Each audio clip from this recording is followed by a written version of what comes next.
হাঁপানি রোগে আক্রান্ত হওয়ার পর ধীরে ধীরে হারিয়েছেন কর্মক্ষমতা। মাত্র ৬ মাসের মাথায় ভেঙে যায় সংসারও। স্ত্রী বিবাহ বিচ্ছেদ দিয়ে চলে যান। এরপর আর নিজের বলে কোনো ঘর থাকেনি। আশ্রয় হয় একটি মসজিদে, আর খাবারের জন্য নির্ভর করতে হয় মানুষের দয়ার উপর। এমন অসহায় জীবন কাটানো নূর ইসলামের পাশে দাঁড়িয়েছেন ঢাকার জেলা প্রশাসক ফরিদা খানম।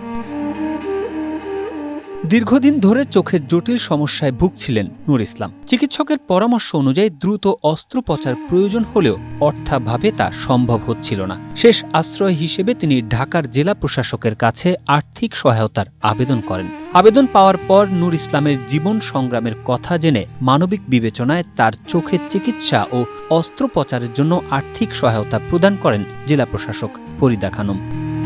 গোলসেন্স গ্রুপ আপনাকে দিচ্ছে 5 স্টার হোটেল ওনারশিপের সুযোগ। বিস্তারিত জানতে স্ক্রিনে দেওয়া হোয়াটসঅ্যাপ নম্বরে এখনই কল করুন। জেলা প্রশাসন সূত্রে জানা গেছে, নূর ইসলামের কোনো স্থায়ী বসবাসের জায়গা নেই। বর্তমানে তিনি একটি মসজিদে থাকেন এবং মানুষের কাছ থেকে সাহায্য নিয়ে জীবিকা নির্বাহ করেন। এমন পরিস্থিতিতে তার চিকিৎসার ব্যয় বহন করা ছিল একেবারেই অসম্ভব। জেলা প্রশাসক ফরিদা খানম বলেন, অসহায় মানুষের পাশে দাঁড়ানো প্রশাসনের দায়িত্ব। নূর ইসলামের মতো মানুষের চিকিৎসা নিশ্চিত করতে পারলে সেটিই আমাদের সার্থকতা। মানবিক রাষ্ট্র গঠনে জেলা প্রশাসন সব সময় মানুষের পাশে থাকবে।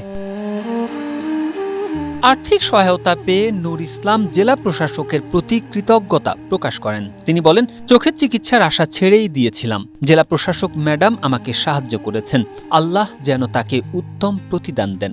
সম্প্রতি জেলা প্রশাসকের কার্যালয়ে নূর ইসলামকে এ সহায়তা করা হয়। Tarek Ahmed, Asia post.